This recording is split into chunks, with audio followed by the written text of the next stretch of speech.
السلام علیکم ناظرین، ویلکم ٹو دا ہیلتھ شو. میں ہوں آپ کا ہوسٹ ڈاکٹر اکرام. ناظرین، اس سے پہلے کہ میں آج کے پروگرام کی باقاعدہ ابتدا کروں، آج جس موضوع پر ہم بات کریں گے اس کی تاریخ کے بارے میں تھوڑا بہت آپ کو بتاتا چلوں. سن 1025 میں ابن سینا نے کتاب لکھی جس کا انگریزی ترجمہ کینن آف میڈیسن کہلاتا ہے. اس میں ایک چیپٹر تھا جس کے اندر تذکرہ کیا گیا تھا ان امراض کا جو کہ عمر کے بڑھ جانے کی بنا پر سامنے آتے ہیں، اور خاص کر ان لوگوں کی جو کہ بزرگی میں چلے جاتے ہیں، ان کی سونے کی جو عادات ہوتی ہیں ان کے بارے میں. وقت کے ساتھ ساتھ اس چیز کو تسلیم کیا جاتا رہا کہ انسان اپنی عمر کی انتہا اور ابتدا دونوں میں انتہائی نازک ہوتا ہے. اب جس دور میں ہم لوگ رہتے ہیں اس میں میڈیسن کی جدت کے ساتھ ساتھ ان دونوں چیزوں کو الگ طور پر ڈیل کیا جانے لگا ہے. جیسے بچوں کے معاملے میں پیڈیاٹریشنز ہوتے ہیں یا بچوں کے اسپیشلسٹ ہوتے ہیں جن کے پاس علاج کی غرض سے ان کو لے جایا جاتا ہے. اسی طرح سے بزرگوں کے معاملے میں بھی ایک خاص اسپیشلائزڈ فیلڈ ہے جس کو جیریاٹرکس کہا جاتا ہے، جس میں ان کے علاج پر توجہ دی جاتی ہے. آج ہم بات کریں گے ان مسائل کی جو کہ بزرگی کے ساتھ سامنے آتے ہیں. اور آج کے اس موضوع پر روشنی ڈالنے کے لیے بطور مہمان ہمارے اسٹوڈیو میں موجود ہیں ڈاکٹر ثنیہ سبزواری، جو کہ اسسٹنٹ پروفیسر ہیں in the department of family medicine at Aga Khan university hospital. آئیے ان سے بات کرتے ہیں. السلام علیکم ڈاکٹر صاحبہ. وعلیکم السلام. کیسی ہیں آپ؟ اللہ کا شکر. ڈاکٹر صاحبہ، سب سے پہلے تو جیریاٹرکس کے متعلق میں آپ سے یہ پوچھنا چاہوں گا یا آپ سے یہ جاننا چاہوں گا کہ میڈیکلی اولڈ ایج کا کیا تصور ہے یا کس عمر کو اولڈ تصور کیا جاتا ہے؟ ویسے تو عمر کی کوئی قید ہی نہیں. 80 سالہ شخص بھی اپنے آپ کو ینگ سمجھ سکتا ہے، لیکن اگر ہم ایجنگ فزیولوجی دیکھیں یا دیکھیں کہ کیا کیا پروسیسز باڈی میں چینج ہونے لگتے ہیں ایج کے ساتھ، اس کو مد نظر رکھتے ہوئے 65 از اسٹارٹنگ ایج. 65 سے ایلڈرلی ایج یا جیریاٹرکس شروع ہوتی ہے. 60 بھی کچھ لوگ لیتے ہیں، 65 بھی لیتے ہیں، لیکن انٹرنیشنلی 65. اچھا ڈاکٹر صاحب، اس عمر کے ساتھ تنہائی کا کوئی گہرا تعلق ہوتا ہے کیا؟ جی بالکل ہوتا ہے، چونکہ جب آپ 65 70 تک پہنچتے ہیں تو اکثر کافی ساری چیزیں آپ نے زندگی میں لوز کر لی ہوتی ہیں. مثلاً جاب سے ریٹائرمنٹ ہو چکی ہوتی ہے، بچے بڑے ہو چکے ہوتے ہیں، اکثر اب گھر چھوڑ کے اپنے اپنے گھروں میں چلے آتے ہیں، پیرنٹس کی ڈیتھ ہو چکی ہوتی ہے ایٹ دیٹ ایج. سو کبھی کبھی شریک اسپاؤس کی بھی ڈیتھ ہو جاتی ہے. بالکل. تو بہت ساری چیزوں کی وجہ سے لونلینس یا اکیلا پن کا احساس بڑھ سکتا ہے. اچھا ڈاکٹر صاحب، یہ عمر بڑی عجیب سی ہوتی ہے. انسان ایک بھرپور زندگی گزار چکا ہوتا ہے جس کی یادیں بھی باقی ہوتی ہیں، بالکل، جس کے شہر سے ابھی وہ نکلا نہیں ہوتا. جی. تو اکثر و بیشتر میں نے اس عمر میں آ کر یہ دیکھا ہے کہ انسان کی ججمنٹ کیپیسٹی، کنفیوژن، یہ چیزیں بڑھ جاتی ہیں جس کو وہ سمجھ نہیں پا رہا ہوتا یا جس کو وہ پراپرلی اپنی زندگی میں فکس نہیں کر پا رہا ہوتا کہ یہ پرابلم شروع ہو گئی ہے. بالکل. تو اس کی وجہ سے کس طرح کے مسائل ان کی زندگی میں سامنے آتے ہیں؟ دیکھیں، اور یہ اس کی لمیٹیشنز کیا ہو سکتی ہیں؟ ٹھیک ہے. عام طور پہ اگر ہم نمبر آف پیپل دیکھیں، جو 65 سالہ لوگ جن کو ججمنٹ کے یا ڈیسیجن میکنگ کے پرابلمس ہوتے ہیں، وہ ابھی تک کافی لو ہیں. ان دا سینس کہ اگر ہم 100 لوگ لیں تو اس میں 6 یا 7 ایسے لوگ ہوں گے جن کو یہ ایکچوئل بیماری کی شکل میں آ جائے گی چیز، جس میں وہ ان کی یادداشت پہ یا کام کاج کرنے میں یا decision making day to day میں ان کو پرابلم ہوگا. دا گڈ تھنگ از کہ میجورٹی، زیادہ تر جو ہیں وہ اس عمر پہ 65 میں اس قابل ہوتے ہیں کہ اپنی زندگی کے ڈیسیجن خود لیں. جن کو یادداشت کا مسئلہ شروع ہوتا ہے، دیٹ کین اسٹارٹ یوزلی 60 کے بعد، آہستہ سے شروع ہو کے 65 کے بعد ہم زیادہ دیکھتے ہیں. ان میں یہ پرابلم ہوتا ہے کہ وہ اپنے لیے ڈیسیجن میکنگ یا گھر والوں کے لیے ڈیسیجن میکنگ ان کے لیے لینا پرابلم ہو سکتا ہے. اور اس کا موسٹ انیشیل جس کو ہم کہتے ہیں سمٹم، وہ یا شروع کا جو سمٹم ہوتا ہے وہ ہوتا ہے کہ یادداشت کی کمزوری شروع ہو جانا. اچھا، اس کی میں ایک پریکٹیکل مثال اپنی زندگی میں سے دینا چاہوں گا کہ میرے ایک بزرگ تھے جی، جو ڈرائیو کیا کرتے ہیں بلکہ. تو معاملہ یہ ہوتا تھا کہ جب میں ان سے کچھ کہتا تھا کہ یہ اس طرح سے، تو وہ کہتے تھے جتنی تمہاری عمر نہیں اس سے زیادہ میرا تجربہ ہے. بالکل ہاں. لیکن آہستہ آہستہ میں نے نوٹ یہ کرنا شروع کیا کہ وہ یہ اسیس نہیں کر پاتے تھے کہ روڈ کی دونوں سائڈز یا ایکسٹریمز جی کتنی دور ہیں گاڑی سے. اس وجہ سے وہ اکثر روڈ کے بیچ میں گاڑی چلا رہے ہوتے تھے، جو تھوڑا سا لوگوں کے لیے بھی پریشانی کا باعث بنتا تھا. خیر یہ تو ایک ایگزامپل تھی تاکہ لوگ اس چیز کو سمجھ سکیں کہ کس طرح کی پریشانیاں سامنے آ سکتی ہیں. اچھا ڈاکٹر صاحب، اسی طرح سے ایک اور معاملہ جو میں نے دیکھا ہے، اس عمر میں گرنے پڑنے کا عمل بھی تھوڑا زیادہ ہو جاتا ہے، اور یہ کتنا خطرناک ثابت ہو سکتا ہے؟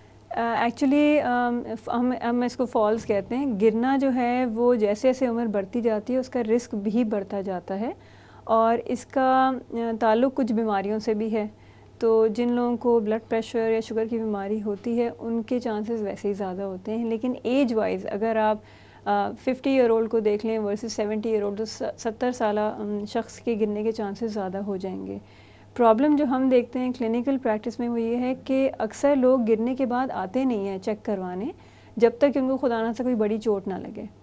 کوئی فریکچر ہو جائے، ہڈی ٹوٹ جائے تو پھر تو آ جاتے ہیں، یا کوئی بڑی چوٹ لگے، لیکن ویسے نہیں آتے. گرنا جو ہے یا بار بار گرنا جو ہے کسی بیماری کی علامت ہو سکتا ہے، یا ویکنس ہو سکتی ہے مسلز میں، بونز میں. تو اس لیے اس کو دکھانا، اس کو چیک کرانا ضروری ہے اور دکھانا چاہیے، چونکہ یہ اوور آل ویکنس کی بھی ایک علامت ہوتی ہے. اچھا ڈاکٹر صاحب، یہ تو چند موٹی موٹی باتیں ہو گئیں. جی اسی طرح سے اور کون سے ایسے میڈیکل ایشوز ہوتے ہیں جس کی وجہ سے ان لوگوں کو زیادہ تر معالج سے رجوع کرنا پڑتا ہے؟ دیکھیں ویسے تو ہم نے ایک دو چیزوں کی تو ہم نے بات کر لی، گرنا یا میموری لاس، ڈیمینشیا، لیکن ہمارے یہاں پاکستان میں اوور آل بلڈ پریشر اور شوگر ویسے ہی بہت ہے، ینگر لوگوں میں بھی اور ایلڈرلی میں. لیکن جیسے جیسے شوگر کا دورانیہ یا بلڈ پریشر کا دورانیہ بڑھتا جاتا ہے تو اس کی کمپلیکیشن زیادہ آتی ہیں، وہ ہم کافی اس عمر میں بھی دیکھ لیتے ہیں. اگر 10-15 سال سے شوگر یا بلڈ پریشر چل رہی ہے، ان کی وجہ سے دل کی بیماری، اسٹروک یا فالج، یہ چیزیں بھی کامن ہو سکتی ہیں. ایلڈرلی میں یہ تو ہم دیکھتے ہی ہیں. اس کے علاوہ جو اسپیسیفک چیزیں ہیں وہ جو ہم نوٹس کرتے ہیں وہ یہ ہے کہ آرتھرائٹس ایک تو بہت ہوتا ہے، جوڑوں کا گھس جانا، اور سیکنڈلی آسٹیوپوروسس، جو ہڈیوں کا بھربھراپن جس کو ہم کہتے ہیں، وہ جس کی وجہ سے ہلکی پھلکی چوٹ سے ہڈی ٹوٹ گئی. یہ پاکستان میں بہت کامن ہے، خواتین میں especially. In addition to that problems with قبض، کانسٹیپیشن، انکانٹیننس یا یورین سٹول پہ کنٹرول ہو جانا، ہاں وہ یہ بہت ہم کامنلی دیکھتے ہیں. اور بھوک نہ لگنا اور میل نیوٹریشن یا کافی وائٹامنس کی کمی بہت دیکھی جا رہی ہے اب آج کل اس ایج میں. اچھا ڈاکٹر صاحب، جیسے کہ آپ نے تذکرہ کیا کہ زیادہ تر وہ مسائل ہوتے ہیں ان کا رشتہ ان بیماریوں سے ہوتا ہے جو کہ دائمی نوعیت کی ہوتی ہیں، جیسے ڈائبٹیز ہو گئی، بلڈ پریشر ہو گیا، جو زندگی بھر ساتھ رہتی ہیں. ایک چیز اور میں نے جو دیکھی ہے، ان لوگوں کے پاس عموماً دواؤں کا ایک ڈھیر لگا ہوا ہوتا ہے جس کو وقتاً فوقتاً لینا ہوتا ہے. بالکل. اور خاص کر جیسے بھولنے والی بات بھی آپ کر چکی ہیں، تو ڈائبٹیز کے ساتھ تو یہ بڑا اسٹرانگ ریلیشن ہے کہ اکثر وہ لوگ جو انسولین پہ رہتے ہیں وہ ڈبل ڈوز لے لیتے ہیں بھول جانے کی بنا پر. یہ تو اس چیز کو کیسے مینیج کرنا چاہیے؟ ایکچولی جو دوائیوں کا جو ہے نا، اٹس اے ہیوج پرابلم. اس لیے چونکہ ایک تو بیماریاں جیسے ایج کے ساتھ ساتھ بیماری، نمبر آف illnesses انکریزز. اس میں ہوتا ہی ہے کہ اگر آپ کو 4 بیماری ہوں گی تو آپ دوائیاں بھی اس حساب سے لیں گے. تو ایک چیز ایک ٹرم ہوتی ہے پالی فارمیسی، مطلب 4 یا 5 دوائیوں سے زیادہ کھانا. اب ایک ایسا شخص جو شوگر بھی اس کو ہو، بلڈ پریشر بھی ہو، ساتھ میں اس کو میموری لاس بھی ہو گیا ہو، تو یہ بہت کامنلی ہم دیکھتے ہیں کہ مریض بھول کے ڈبل کھا لیتے ہیں، شوگر لیولز لو ہو جاتے ہیں، جو کہ خطرہ جان بھی ہو سکتا ہے. ہاں، نیند کی دوائیاں بہت کامنلی لوگ یوز کرتے ہیں تھنکنگ کہ دے آر ہیلپ فل. ان سے کنفیوژن، گرنے کا چانس، میموری لاس زیادہ ہوتا ہے. تو دوائیوں کا یہ ہے کہ جو امپورٹنٹ چیز سمجھنے کی ہے وہ یہ ہے کہ ایک تو دوائیاں ڈاکٹر سے پوچھے بغیر نہ لیں، اور اگر مختلف ڈاکٹرز کے پاس جا رہے ہیں تو کسی ایک ڈاکٹر کے پاس ساری دوائیاں لے جا کے ایک ریویو کروا لیں، تاکہ یہ دیکھ لیں کہ کم از کم ڈبلنگ تو نہیں ہو رہی دوائیوں کی، 2 قسم کی ایک ہی جیسی 2 ڈفرینٹ ناموں کی دوائیاں تو نہیں کھا رہے.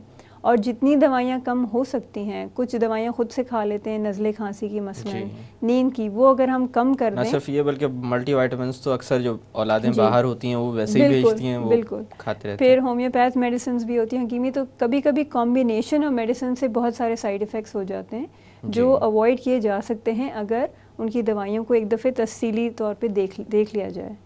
اچھا اسی مناسبت سے میں ایک چیز اور پوچھنا چاہوں گا کہ اکثر ایسا ہوتا ہے کہ کبھی ایک نیورولوجسٹ کے پاس بھی جا رہے ہوتے ہیں, جی ایک ڈائبٹالوجسٹ کے پاس بھی جا رہے بالکل. ہوتے ہیں, یہ کتنا اہم ہے کہ یہ اپنا پراپر میڈیکل ریکارڈ لے کر جائیں ان لوگوں کے پاس؟ یہ بہت ضروری ہے, اور چونکہ ظاہری بات ہے مختلف بیماریوں کے لیے ڈاکٹرز کے پاس جاتے ہیں, جو بالکل بجا ہے جائیں, لیکن یہ ہے کہ کم از کم اپنی دوائیوں کا ریکارڈ, میں تو بلکہ اپنے پیشنٹس کو اس حد تک کہتی ہوں کہ اپنی دوائیاں سب تھیلی میں ڈال کے لے آئیں, چونکہ اکثر ریکارڈ میں ہوتا ہے کہ اگر ایک کوئی ضعیف شخص کبھی ایک بچے کے پاس ہوتے ہیں, ایک بچے کے پاس دوسرے کے پاس چلے آتے ہیں, تو اکثر ان کو یہ بھی نہیں کبھی اندازہ ہوتا کہ جو لسٹ پہ دوائیاں ہیں وہی کھا رہے ہیں یا کوئی اور بھی کھا رہے ہیں. تو دا بیسٹ تھنگ از کہ ساری دوائیاں اکٹھی لے جائیں, تاکہ جس ڈاکٹر کے پاس جائیں اس کو پتہ ہو کہ یہ مریض دوائیاں کھا رہا ہے, تاکہ ڈپلیکیشن نہ ہو اور ڈوزیج کی ایڈجسٹمنٹ جو ضروری ہو وہ ہو. اس کے ساتھ ایک اگر بریف ہسٹری ہو, موٹی موٹی جو 3-4 ان کو پرابلمس ہیں وہ اگر لے جائیں تو ڈاکٹر جو ان کا علاج کرے اس کے لیے بڑی آسانی ہو جاتی ہے سمجھنے میں اور فردر ٹریٹمنٹ میں. اور اسی طرح سے از اٹ نیسسری کہ گھر کے اندر کوئی ایک ایسا نوجوان یا کوئی بھی ایسا بچہ, بوڑھا تو نہیں کہوں گا کیونکہ معاملہ ہی بزرگوں کا ہے, جی تو کوئی ایسا نوجوان شخص جو کہ یہ آبزرو کر لیا کرے کہ صبح کی دوا انہوں نے لے لی ہے یا شام کی لے لی ہے, اور اس کی آبزرویشن کے بغیر وہ دوا نہ لیں. ہاں جی, یہ اسپیشلی ان لوگوں کے لیے بہت سارے, ایک تو پہلی بات ہے کہ بہت سارے ہمارے ضعیف العمر لوگ ہیں جو ماشاءاللہ بہت فنکشنل ہیں, مطلب ان کی یادداشت بہت تیز ہے, ویسے وہ اپنا خیال بہت اچھی طرح رکھتے ہیں, بہت زندہ دل بھی ہوتے ہیں. بالکل, تو ان کے لیے تو کوئی ایشو نہیں ہے کہ وہ اپنی خود دوائیاں کھائیں, کیونکہ ان کو پورا پتہ ہوتا ہے میں کیا کس وقت لے رہا ہوں, کیا کھانا ہے. لیکن جن کو میموری پرابلمس ہے خاص طور پہ ان کے لیے, یا جو دیکھ نہیں پاتے, ان کو دوائی ان کو نظر نہ آئے یا کھول نہیں سکتے ہوں آرتھرائٹس کی وجہ سے, فار دیم اگر گھر میں کوئی ایک ایسا شخص ذمہ داری لے لے کہ ان کو ٹائم پہ دوائی دے دے, یا پل باکسز بھی ملنے لگیں اس میں ڈال دیں, تو پھر یہ کہ دواؤں کا ایک تو ناغہ نہیں ہوگا اور ایکسٹرا دوائی غلطی سے نہیں کھا لیں گے وہ. جی ڈاکٹر صاحب, یہاں پہ تھوڑی دیر کے لیے باتوں کا سلسلہ روکتے ہیں. ناظرین, وقت ہوا ایک چھوٹی سی کمرشل بریک کا. بریک سے واپس آ کر بزرگوں کی صحت کے متعلق مزید بات کی جائے گی. Don't go any where.